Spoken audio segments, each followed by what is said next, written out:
Hello again, and a different kind of video again today. This is my mode of transport today. This is my Honda scooter, and today I'm in my happy place deep in the North Pennines. Down in this valley we've got Garrigill, and just over the hill we've got Nenthead. And today I hope to show you some of the industrial archaeology, the remains of the mining that was carried out here over hundreds of years. So without further ado, we'll crack on with that.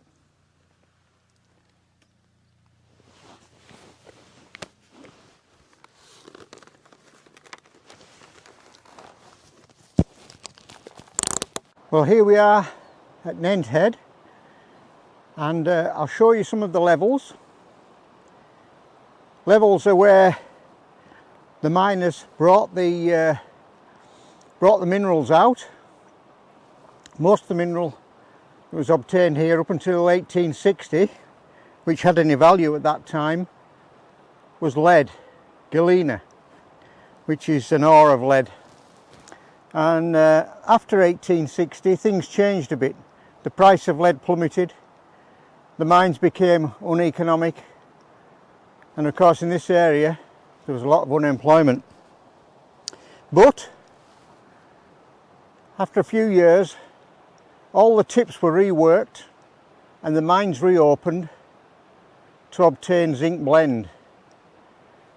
So that continued. I believe some of the mine was still open in 1960, and people came. It was a Ville Montagne Zinc company. A lot of Belgians came to work here, a lot of French. As mines closed elsewhere in Europe, of course, they went to where there was work, and there was work at Nenthead. So I'll show you one or two of the levels, and then you know what I'm talking about.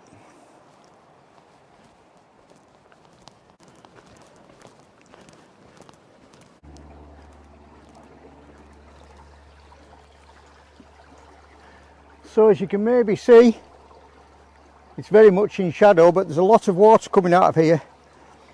The miners like that because it created a draft. There's a lovely cool breeze coming out of this level, and this would be one of the many what would be termed a horse level. That would mean that it would be big enough for small ponies to use pulling carts. Most of this ore was won by hand and brought out by pony. So hard times. We'll go and have a look at another one.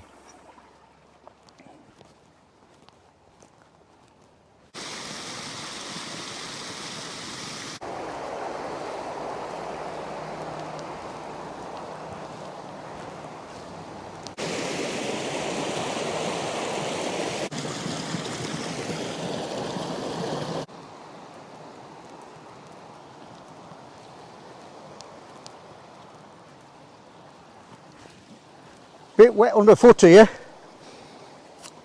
And this one's gated as well, but the gates hinge like that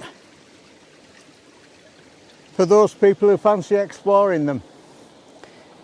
So this is the other side of the river, or the stream, and again a lovely cool breeze coming out. It's yeah, not sure I'd want to go to work every day down there. Anyway, I'm going to show you some aerial footage now of the smelting mill to start with. I'll put annotations on the bottom, so there'll be the smelting mill, and then further up we've got Carr's mine, Coalclough mine, Smallclough mine. They're further up up this valley, which has been massively worked, as you'll no doubt see from the aerial footage. Right, onwards.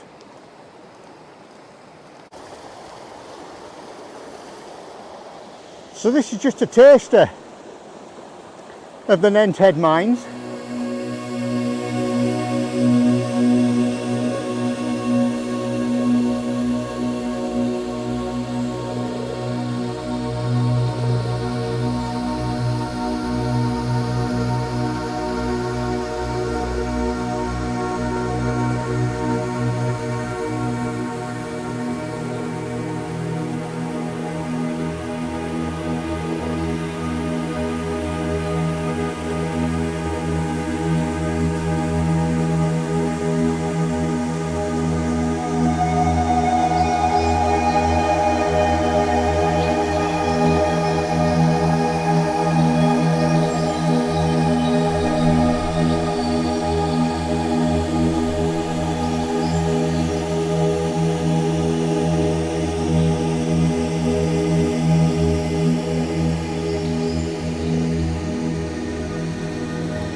So as a change of plan, I've left Nenthead behind, way over there.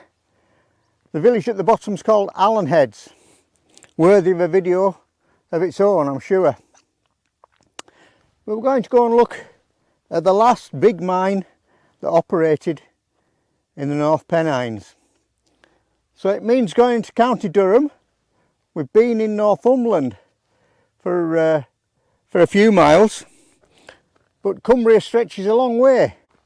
So the mine behind me, over my right shoulder, is all that's left of Groverake, and it was run by British Steel until the early 1980s, I think, and they were after fluorite, which they used in the production of steel.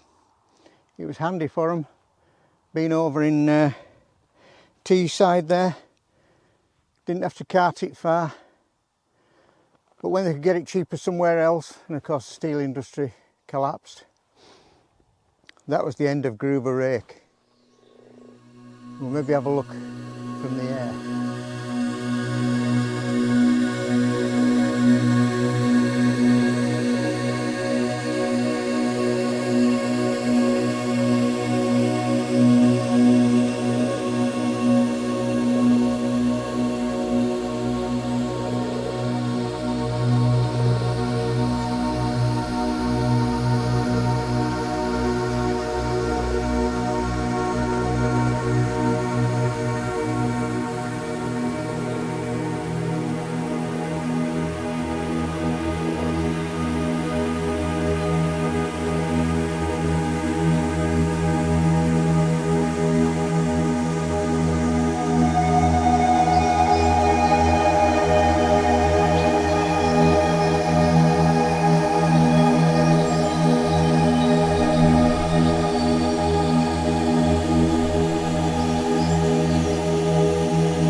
the North Pennines. As you can see, it's just peace and quiet. Not many people. Far outnumbered by sheep, I'm sure. Anyway, hope you've enjoyed this video, something a bit different. And I'd just like to say thanks very much for watching. I'll see you next time.